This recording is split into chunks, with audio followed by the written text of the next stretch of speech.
DNA क्या होता है? डीएनए सबसे पहले तो हम पढ़ लेते हैं डीएनए स्टैंड फॉर व्हाट। ठीक है, DNA stand for deoxyribonucleic acid. DNA का मतलब होता है डीऑक्सीराइबोन्यूक्लिक एसिड। ठीक है, इसका स्ट्रक्चर जो है वो बना हुआ है 3 चीज़ों से। ठीक है, सबसे पहला उसमें है फॉस्फेट ग्रुप। ठीक है, एक PO4 यानी कि फॉस्फेट ग्रुप होता है डीएनए की कंपोजिशन में। राइबोज शुगर उसमें यूज़ होता है, 5 कार्बन शुगर। ठीक है, और उसके अंदर नाइट्रोजनस बेसिस होती हैं। ठीक है, नाइट्रोजनस बेसिस जो हैं वो प्यूरिन्स हैं, उसमें A और G यानी एडिनिन यानी कि एडिनिन और गुआनिन। उसके बाद पायरीमिडीन्स हैं, 2 तरह की इसमें बेसिस यूज़ होती हैं। दूसरी हैं पायरीमिडीन्स यानी कि T&C मीन के थायामीन और साइटोसिन।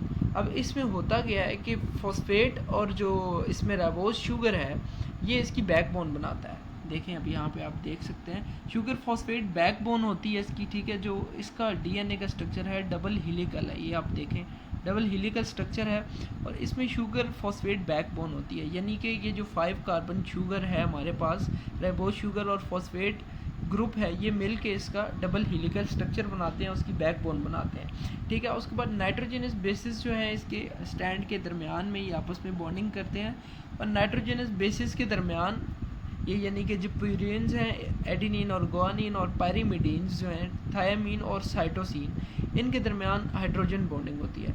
ठीक है, अब हाइड्रोजन बॉन्डिंग इनमें कौन सी होती है, जो कैसी होती है, ए और टी के दरमियान यानी कि एडिनिन और थायामीन के दरमियान डबल हाइड्रोजन बॉन्डिंग होगी, और गुआनिन और साइटोसिन के दरमियान ट्रिपल हाइड्रोजन बॉन्डिंग। ठीक है, अब आपको पता चल गया होगा इसके स्ट्रक्चर में क्या क्या चीज़ें यूज़ होती हैं। Phosphate sugar ribose phosphate group ribose sugar और नाइट्रोजनस बेस जो है इसमें यूज़ होगी। ठीक है, अब नाइट्रोजनस बेसिस 2 तरह की है, प्यूरिन्स हैं और पायरीमिडीन्स हैं। ठीक है, A और G और T&C। ठीक है, अब यूरेसिल जो है जो डीएनए है, डीएनए में थायामीन होता है, और जो आरएनए है उसमें थायामीन की जगह यूरेसिल होगा। ठीक है, uracil in RNA instead of thymine, thymine की जगह यूरेसिल होगा।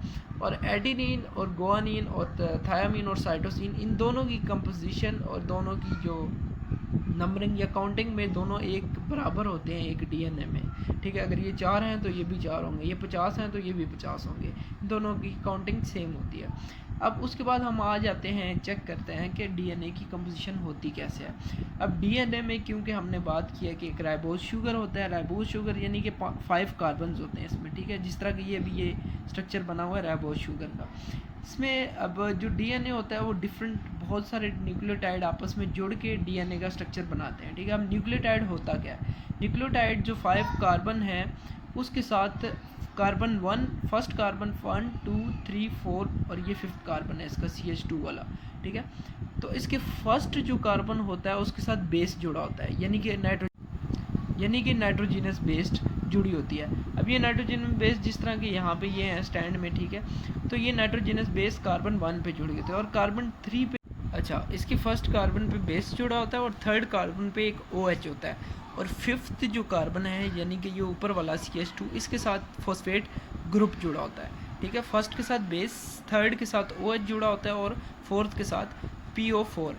अब न्यूक्लियोटाइड बनता कैसे है, न्यूक्लियोटाइड ऐसे बनता है कि ये जो 3rd और 5th वाला जो है, ये इसका जो 3rd है ये आगे फॉस्फेट के साथ जुड़ा, इसका जो फॉस्फेट ग्रुप है वो आगे दूसरे राइबोज के साथ, ये दूसरा जो ये है डीएनए का मॉलिक्यूल है उसके साथ जुड़ेगा और एक लॉन्ग स्टैंड बनाएगा, और ये हेलिकल स्ट्रक्चर बनाते हैं, न्यूक्लियोटाइड बनाएगा।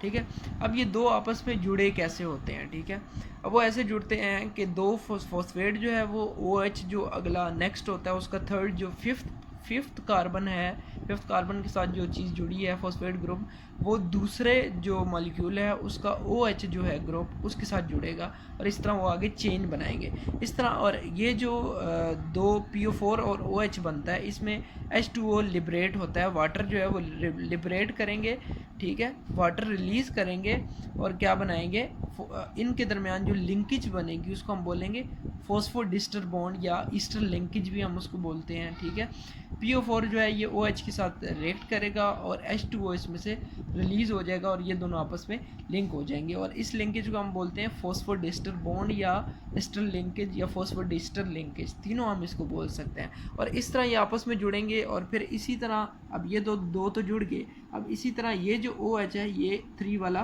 फ्री है और ये 3 वाला आगे नेक्स्ट जो है उसके PO4 के साथ रिएक्ट करेगा। इस तरह ये होता है कि जब हमारे पास स्टैंड आखिर में होता है कि उसका एक, जितना भी स्टैंड है उसका एक एंड 5 से एंड होता है।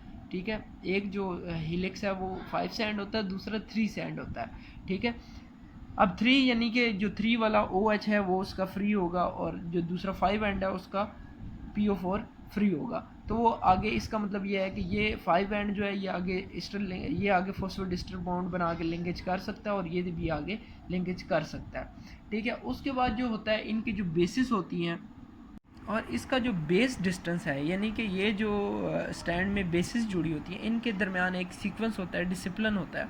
उनके दरमियान जो एक बेस से दूसरी बेस जो जुड़ी हुई है उनके दरमियान 0.34 नैनोमीटर का डिस्टेंस होता है और ये जो हेलिक्स है इसका टोटल डायामीटर, जो इसकी ये फैलाव का डायामीटर है वो 2 नैनोमीटर होता है। ठीक है, और उसके बाद जो ANT, ये अब ये इसका जो हेलिक्स है ये बना होता है फॉस्फोडिस्टर बॉन्ड लिंकेज इनके दरमियान हुई होती है और ये शुगर फॉस्फेट बैकबोन से शुगर फॉस्फेट से बना होता है, राइबो शुगर और फॉस्फेट से ग्रुप से बना होता है। ठीक है, उसके बाद जो इसके दरमियान वाला पार्ट है वो है एडिनिन और थायामीन आपस में जुड़े होते हैं और गुआनिन और साइटोसिन, ये C है। ठीक है, साइटोसिन आपस में जुड़ के लिंकेज बनाते हैं और ये इस तरह DNA स्टैंड बनता है। अब DNA जो है उसके अंदर बहुत सारी इंफॉर्मेशन हमारी जो है, जो जेनेटिक इन्फॉर्मेशन है वो इसके अंदर होती है।